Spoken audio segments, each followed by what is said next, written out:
Olá, eu sou o Max. Sou a Milena. Eu sou a Thaís. Sou o Vicente.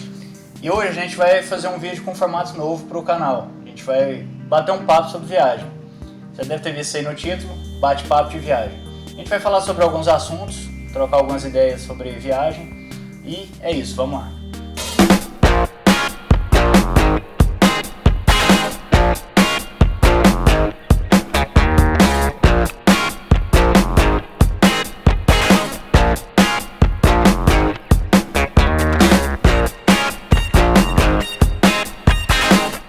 Qual que é o primeiro assunto que a gente tem para discutir? O primeiro assunto é a melhor viagem que cada um já fez na vida. E aí, Max, qual foi a sua melhor viagem? É difícil comparar, eu tenho duas preferidas. Tenho Paris, que foi a lua de mel, Essa é a minha favorita. e tenho também Orlando, que é uma viagem assim, difícil de não colocar entre as duas primeiras. Foi inesquecível. Tem que escolher entre as também, duas? Eu acho difícil também definir qual que é uma viagem interessante, assim, a melhor, porque igual vocês têm esse problema de Paris ter sido a de lua de mel, a gente também tem o problema de Aruba, né? Porque Aruba foi uma viagem bem Marcante. marcante por ter sido a lua de mel. Acho que muitas vezes não tem como ter só uma, né? Tem que ter pelo menos umas duas, que aí entraria essa viagem da lua de mel de cada um. E pra gente a outra seria a viagem que a gente fez pros Estados Unidos, né? Que foi que a gente foi pra Atlanta e também passou por Orlando também. Que é uma viagem que não tem como deixar de fora também. Eu acho que foi diferente uma viagem da outra, porque para Aruba nós fomos para descansar. Então nós saímos pouco assim para fazer compras em relação à viagem dos Estados Unidos. Os Estados Unidos é uma viagem mais badalada, um pouco mais cansativa, que você visita muitas lojas, shoppings. Isso é mais desgastante. A viagem que você vai para a praia e que os momentos de descanso e de lazer na praia são maiores, eu acho que é uma viagem mais prazerosa. Por isso que eu ainda prefiro Aruba. E também sem contar que pra gente, a gente ainda teve uma aventura, né? Quando a gente foi pros Estados Unidos, a gente foi com a minha mãe. Isso, para os Estados Unidos nós levamos a sogra. Então aí- Vocês ainda vão conhecer a teve Dona Lorena. ponto positivo. Não. Muito positivo. Mas você tá assistindo? Pois é. Eles Curte estão falando que aí, foi Lore, ótimo. Não, curte foi aí, muito Lore. bom. Foi muito bom, mas foi uma aventura, né? Tem alguns pontos assim. E quando a gente foi pra lua de mel, foi só nós dois, é um negócio mais reservado, menos desgastante, menos estressante, não por causa da companhia, mas por causa exatamente daquilo que foi pra descansar, que foi sozinho, teve aquela coisa assim, sem preocupar com o horário de levantar. E já dos Estados Unidos, o que a gente fazia muito? Compra, saía pra fazer compra, pra bater perna, pra conhecer. E na lua de mel a gente ficou mais em hotel mesmo, nas praias, né, que tem dentro dos hotéis mesmo e tal. Então não tinha muito esse negócio de bater perna. Agora é uma dúvida, eu sou meio preocupado sempre que eu viajo, eu fico com medo de com quem que minhas coisas vão ficar na praia. Vocês não ficam com esse medo, não? Uai, depende da praia, né? Por exemplo, lá em Aruba era muito tranquilo essa questão da praia. Era até... não tem nem como comparar com algum lugar daqui, porque lá você reserva o lugar que você vai ficar, como se fosse assim, Reserva o quiosque. a cabaninha, como se fosse o quiosquinho que você vai ficar. Você tem que... Foi até um vacilo que a gente deu quando a gente chegou lá no primeiro dia, né? No primeiro dia a gente chegou, olhou, viu uma ponta assim, nossa, uma vista perfeita. Eu falei, como que ninguém pegou esse? Chegamos, sentamos, veio o guardinha que vigiava lá os quiosques do hotel, que é do hotel, é o hotel que tem essa organização, veio e falou, ó, vocês reservaram aqui? Aí a gente falou que não, ele avisou, não, porque aquele casal ali viu que você estava aqui e veio avisar que tinha reservado e tal, então a gente teve que deixar aquele quiosquinho. Então assim, era mais tranquilo, você podia deixar suas coisas que não, a gente deixava, não tinha problema A não. partir das 3 horas da tarde, né, daquele dia, você vai reserva o seu quiosque pro dia 3 horas tem seguinte. fila lá pra você Então as reservar o pessoas já quiosque. estão prontas para reservar o melhor, que é os mais próximos ao mar Isso. do dia seguinte. E aí então não tinha Então isso. é muito organizado e sempre tem funcionários do hotel ali vigiando, organizando, distribuindo toalhas e outras coisas que eles entregam ali na praia. Nesse caso do Holiday Inn que a gente ficou em Aruba, não tinha bares na praia, mas tinha esse serviço de toalhas, de limpeza das cadeiras. Não- Então tem sempre funcionário lá. Não tinha muito na praia, mas era muito próximo da praia, pelo menos. O bar era bem próximo. Bem próximo. E o risco de roubo, de qualquer coisa, é muito pequeno. Apesar do caso da gente se revezar, assim, a hora que um vai ao mar, o outro não. Evita de ir, Já mas aconteceu da praticamente não acontecia. Se a gente ia os dois pro mar, como o mar é muito raso, muito tranquilo, você avista as suas coisas dentro do mar, né? De dentro do mar você avista as coisas na praia. Então é bem tranquilo de deixar as coisas e não ter problema. Eu li num site de viagens mesmo, muito conhecido, que tem gente que reclama, que não gosta. Qual site? desse Pode falar o sistema. nome, não é propaganda não. No Booking, ali no Booking, que é um site que eu pesquiso muito para viagens, fica aí a dica para todos, que tem muita gente que reclama sobre o sistema de reserva, porque chega lá e tem uma toalha e não pode pegar, mas eu acho então deve ser até um desconhecimento da pessoa em saber que ela teria que reservar no dia anterior. É, só ir lá e reservar antes. Mas eu já percebi também que de vez em quando tem um estilinho brasileiro também, né? Que eu percebi que muitas vezes chegava 3 horas, que é a hora de você chegar pra reservar, e as melhores mesmo, assim, mais próximas, já tava reservado. Você pensa, mas como? Só acabei de chegar no horário. Isso acontecia também. Mas a gente não estressou com isso não, a gente ficava... Se alguém que dá ali uma gorjeta, pô. Isso, eu nem perguntei, mas eu nem preocupava muito com isso não, porque normalmente Bobeira, era assim, era a bobeira. primeira fileira, a segunda também era muito boa, então a gente nem estressava com isso não. Também porque lua de mel você não tá com... Você parece que tá mais aberto, mais na paz, Não menos quer preocupado. comprar briga com Não ninguém. quer arrumar briga não. Voltando um certo. pouquinho, vocês falaram que pegaram a lua de mel de vocês foi mais assim pra descanso, pra dormir até mais tarde, né? Aproveitar uma praia. A nossa já foi pra aproveitar o máximo tempo possível, porque nós queríamos conhecer todos os lugares de Paris. Ao mesmo tempo, né? Às vezes. A gente tinha 10 dias e tinha que correr pra conhecer tudo, e a gente ainda tinha inventado de ir num torneio de tênis. A gente foi assistir Roland São Garros. muitos pontos turísticos, né? O lugar assim, complicado. histórico já é uma viagem mais cansativa, porque a caminhada é grande. Nós pegamos uma chuvinha lá também, tava frio, tanto que a nossa garrafa de vinho não precisava de frigobar, que a gente colocava do lado de fora da janela do janela. hotel, fica a dica, tá? E foi muito... E deu pra tomar direitinho, viu? Ficou geladinho. A gente acabou cansando muito fisicamente, mas a cabeça ficou relaxada. Sem falar que a gente abriu a mente, eu nunca tinha ido pra Europa, foi uma coisa... Tanto que no voo de ida eu não dormi, E agora nem no voo de bebeu volta eu tanto me vinho. dormi no voo todo. Ai, ai. Falar em vinho, uma viagem boa foi também pra Argentina, né? Você falou em vinho. Vinho. Eu acho que foi um dos primeiros lugares que eu fui que eu consegui. Porque antigamente, quando se falava em vinho, eu costumava beber cerveja e um whisky de vez em quando. Mas quando falava em vinho, pra mim era um negócio muito assim. Eu achava um absurdo quando alguém falava, fui em tal lugar, num restaurante e bebi uma garrafa, 2. Eu falava, puta merda, como é que uma pessoa consegue beber uma garrafa de vinho? Foi o primeiro lugar, foi na Argentina, foi que a gente foi num. Secou a garrafa. A gente foi em um. No restaurante. Era um restaurante, era meio que bar, meio pub, né, meio diferente. Qual? Como é que era o nome lá?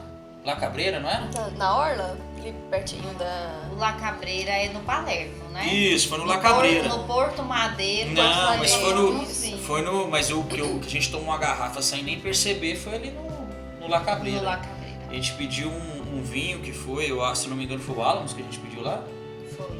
Foi o Alamos, a gente pediu esse vinho delicioso e bebeu sem ver, bebeu uma garrafa, fácil. E lá o bom o que era? O bom é porque lá tem um horáriozinho, né, das 7, se eu não me engano, das 7 às 8. Happy hour. Que é o nosso, considerado nosso happy hour, que você chega lá e eu achei isso fantástico, é que você pagava só 40% do valor da conta, de qualquer coisa que você pedisse. Então você pedia uma garrafa de vinho que custava, sei lá, eu não consigo nem transformar mais agora em peso argentino, com essa variação, mas eu imagino aí uns 30 e poucos reais, 39, 40 e poucos reais que se fosse gastar, pagava lá 17, por aí. Na época que a gente foi, a gente tinha um número mágico.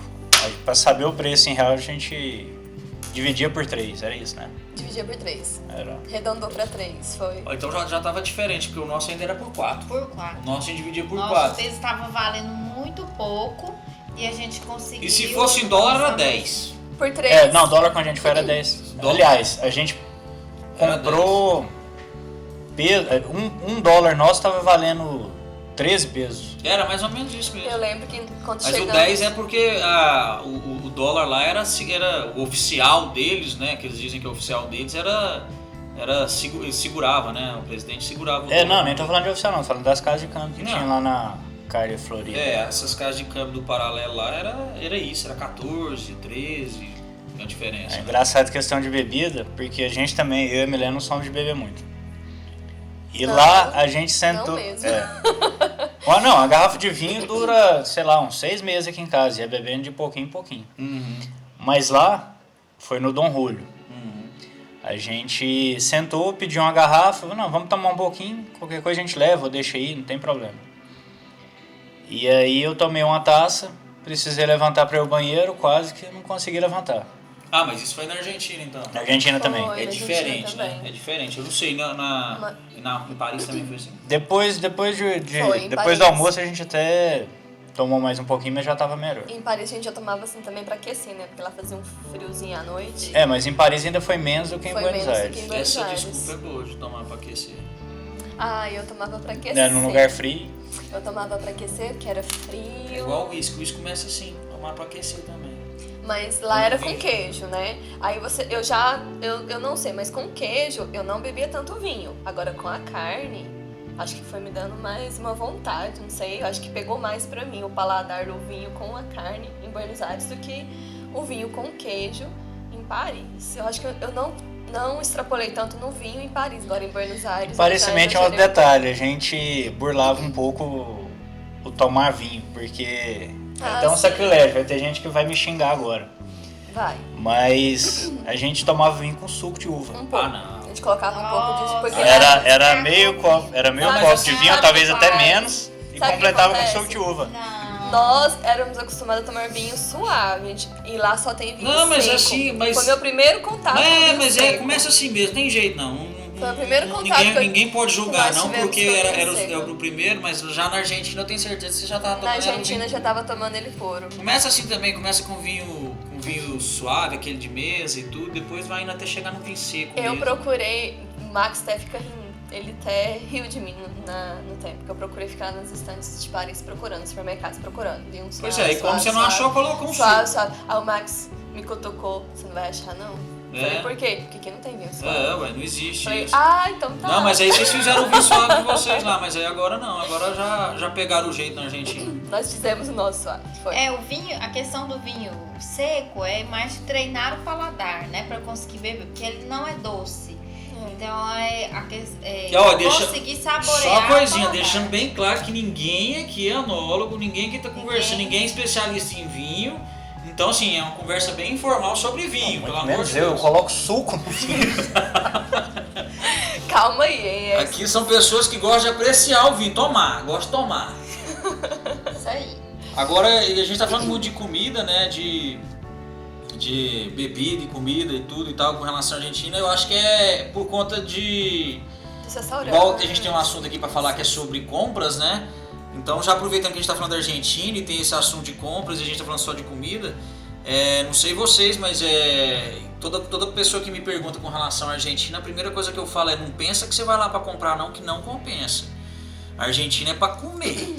A gente foi na expectativa até de comprar uma blusa de couro, uma Uma jaqueta. jaqueta de couro. Não compensava. É igual aqui no Brasil que você vai comprar um aparelho e ele está super valorizado porque tem um monte de imposto, tem um monte de outras coisas, eles tentam recompensar a falta do câmbio deles e aí não compensa. Então, assim, o que vale mesmo é a comida. E outra coisa também, detalhe importantíssimo, que eu também falo sempre quando vai falar de Argentina e de comida. Ir pra Argentina, pra você ir comer numa lanchonete, pra você ir comer num boteco de esquina, também é outra coisa que não compensa. Você vai acabar pagando o mesmo preço ou mais caro que fazer isso aqui no Brasil. O que eu vejo que compensa é se a gente comparar restaurantes de um padrão mais elevado aqui no Brasil com um restaurante de padrão elevado lá. Não, concordo. Uma coisa que você vai, por exemplo, você iria aqui num restaurante mais chique, como a gente pode dizer, que você iria pagar uma conta de uns R$300, restaurante que a gente não tem nem costume de ir, que você Madeira. pagaria... Não, madeira até que... Eu digo um coco, bambu, Médio. um Muletuário daqui. A gente falou madeira, mas pra fazer mais ou menos uma referência desse, exato. Eu pensei no churrasco. É isso mesmo. Mas pegar um restaurante um padrão desse mais elevado e que se fosse pagar com uma conta assim, de um casal, uns R$200, até 300, dependendo do tipo de restaurante, lá você vai pegar um restaurante top, que a conta para um casal vai ser uns R$120, que aqui você nunca nem foi num restaurante desse. É isso que eu gosto de comparar e explicar. Então não procure ir na Argentina para comer em botequim, em restaurantezinho simples não, que eu acho que não compensa nem ir. Lá você tem que ir pra comer. Tem que ir pra comer bem, pra conhecer lugares que normalmente você não conhece, de restaurante assim, de alto padrão. Você até fica sem graça quando o garçom, o maître, vem um enólogo, vem tudo pra te atender e perguntar o que você quer. E você fica até meio sem graça, assim, mas de jeito. Quando você tem que ir lá escolher a parte do boi que você quer comer. Isso é tudo diferente. Dá uma estudada antes. Tem que dar uma estudada nos cortes. Como é que o entendida. corte de carne lá é bem diferente dos cortes da carne nossa aqui. Os nomes são diferentes, bem diferentes. E sempre que você for pedir uma sugestão de vinho pro garçom, não tem jeito, ele vai chamar o sommelier pra te orientar, porque lá garçom não orienta. Não, garçom não orienta nada de vinho. Se você perguntar pra ele, não precisa chamar, não. Fala, pera aí, a gente vai chamar a pessoa certa e vem o cara e te explica tudo de vinho. Isso mesmo, eu caí nessa, eu pedi uma dica de sugestão de vinho pro garçom e ele chamou o sommelier. No começo eu fiquei um pouco sem graça, assim, envergonhada, porque eu não conhecia muito de vinhos, pra poder, né, entender o que o sommelier iria dizer. Mas foi uma pessoa muito tranquila que conseguiu tirar bem de mim sentido. os meus gostos, e aí ele conseguiu trazer para a mesa o melhor vinho que poderia. Então, nesse caso, eu me senti super à vontade em conversar com o sommelier. Isso é muito... Fala em conversa, se vocês tiveram problema lá com o idioma espanhol, sei lá.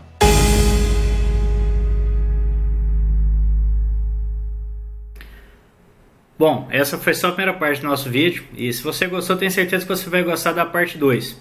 Na parte 2 a gente vai falar sobre compras nos Estados Unidos, mais alguns assuntos legais. Se gostou da parte 1, clique em curtir e espero que vocês assistam a parte 2. Valeu, muito obrigado e até mais. Tchau, tchau.